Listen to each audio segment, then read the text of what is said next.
There's a scandal overshadowing the Paris Olympics. And no, it's not this.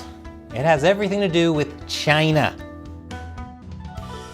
Welcome to China Uncensored. I'm Chris Chappell.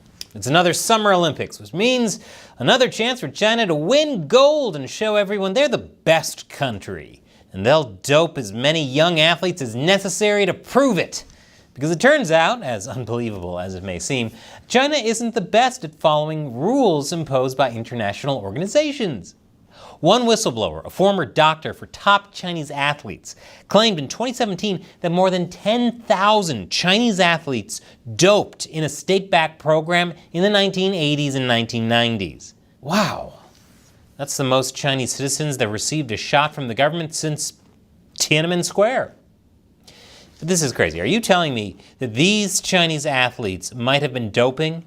Their names, by the way, are Liao Mengshui and Tong Zhenhuang, two champion Chinese female athletes. They're female. But, I mean, that doping scandal was ages ago. Certainly there's no reason to believe that doped-up Chinese athletes are competing in Paris, right? Yeah, what's that, Shelley? So it would appear that, in fact, there's a massive doping scandal casting doubt at the Paris Olympics. So what's the scandal? Well, back in April, the World Anti-Doping Agency, or WADA, confirmed that 23 Chinese swimmers tested positive before the 2021 Tokyo Olympics.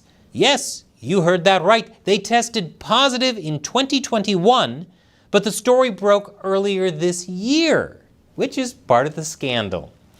And yet, these swimmers were allowed to compete and win at the 2021 Tokyo Olympics. Maybe they were afraid of what would happen if they tried blocking China from entering their waters. The 23 Chinese swimmers tested positive for trimetazidine, or TMZ, which is a heart medication that has been used to increase stamina and recovery time during heavy training. Not to be mistaken for TMZ that tries getting pics of celebrities throwing up after eating too much Chipotle, which is any amount of Chipotle for the record. The China Anti-Doping Agency, or ChinaDA, claimed that the swimmers had tested positive for extremely low concentration of TMZ after inadvertently being exposed to the substance through contamination and should not be held responsible for the positive results. And WADA never conducted an independent on-the-ground investigation. Partially, they said, because the pandemic made it difficult for anyone to enter China. Instead, it just carried out a review using samples and data provided by China. Because China has a history of telling nothing but the truth. I know, because China told me so. In the end, WADA took China's anti-doping agency at its word that the athletes accidentally ate burgers contaminated with the drug at a hotel. Pretty strange if I do say so myself, especially considering that TMZ isn't given to livestock, and neither kitchen staff nor guests at the hotel tested positive for it. In fact, the only evidence provided were trace amounts of the drug in sink drains, spice containers, and cooktop vents in the hotel kitchen, which means there's only one explanation. Taiwan secretly doused the athletes' meat in TMZ to make them look bad. They're the bad guys here. Even two of WADA's top scientists weren't convinced that the contamination explanation made any sense. But when it comes to something that might make China look bad, who cares about digging too deeply? And to make matters worse, China named 11 out of the 23 swimmers that tested positive for doping back in 2021 on the roster for its Paris Olympics team. Keep that in mind when you see China swim. The weirdest thing is WADA's inconsistency. Somehow, WADA thought that it was okay for Chinese athletes to accidentally consume TMZ, but not when Russian athletes made the same claim. WADA banned a Russian skater who said she tested positive after eating a contaminated strawberry dessert ahead of the Beijing 2022 Winter Games. What makes her case different? Well, many suspect that WADA is kissing up to China. After all, WADA only just admitted to that 3-year-old Chinese doping scandal after the New York Times broke the story. WADA privately cleared the swimmers of wrongdoing and allowed them to compete at Tokyo 2021, where 2 of them went on to win Olympic golds. To make matters worse, the New York Times also reported another case of Chinese swimmers twice testing positive for drugs and they kept on swimming. WADA's excuse is that it didn't come out with the details about the case because it didn't want to run the risk of outing people who might be innocent. It also claimed that it wasn't in a position to disprove China's claims. But, like mustard flavor ice cream, many aren't buying it. In fact, athletes like Olympian champion Michael Phelps says athletes have lost faith in WADA since the scandal. As athletes, our faith can no longer be blindly placed in the world of anti-doping agency, an organization that continues to prove that it is either incapable or unwilling to enforce its policies consistently around the world. He thinks they're either incompetent or malicious? That's ridiculous. It could be both.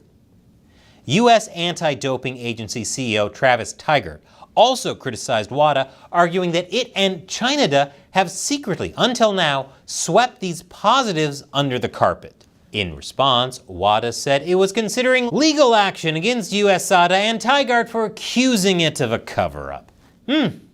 Methinks he doth protest too much. And guess what WADA did next?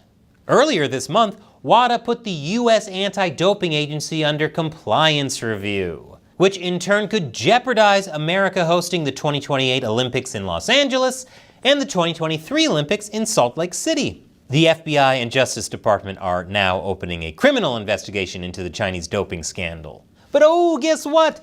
The Association of Summer Olympic International Federation says that probe could keep the U.S. from hosting future events. It cites fear for the personal safety of athletes. They're definitely not making a coordinated effort to stop an investigation into Chinese doping. By the way, the International Olympic Committee is now trying to crush U.S. probes into Chinese doping by also threatening Salt Lake City's bid to host the Winter Olympics. It says the only way they can host the Games is if they recognize the sole authority of WADA. I mean, why would they question it? We can only speculate as to why the International Olympic Committee is behaving this way. We do know that the IOC tends to favor China, like when they gave the 2022 Winter Olympics to Beijing, despite Beijing not having any snow. Then there's the Samaranch Foundation, named after Juan Antonio Samaranch, who led the IOC for 2 decades, hosted events in Xinjiang and Tibet where China's committing genocide, and profited off of slave labor. I guess the Olympics are all about that gold.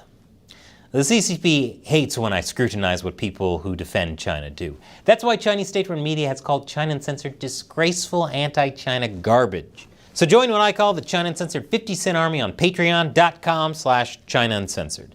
And as a thank you to everyone who gives on Patreon, I'll respond to one of your questions or comments at the end of these episodes. And today's comes from Insider. Wondering how exactly you are planning to walk the nonpartisan tightrope when the gross malfeasance of one party makes your job essentially impossible.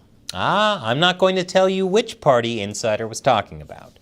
So this is maybe more of a question about my other channel, America Uncovered, but a lot of it applies here too. So being nonpartisan is easy. I give praise and criticism where it's due. I gave Biden just as much praise for the good things he did on China as I did to Trump. When the media releases purposefully misleading, edited videos about Biden and Trump, I call it out. So when the Democratic Party forced out Biden against his wishes and installed Harris as their presidential nominee with no feedback from voters, I can criticize that because it's undemocratic. That isn't being biased or partisan. I don't feel compelled to say everything one party does is good or bad. Really, it's not hard. That's how all the news should be. Sadly, it's very rare these days, which is why I created America Uncovered. If you haven't seen the show, check out this video. I think you'll really like it because I stand behind our work on that show. Thank you for your question and your support, Insider. Once again, I'm Chris Chappell. Thanks for watching China Uncensored.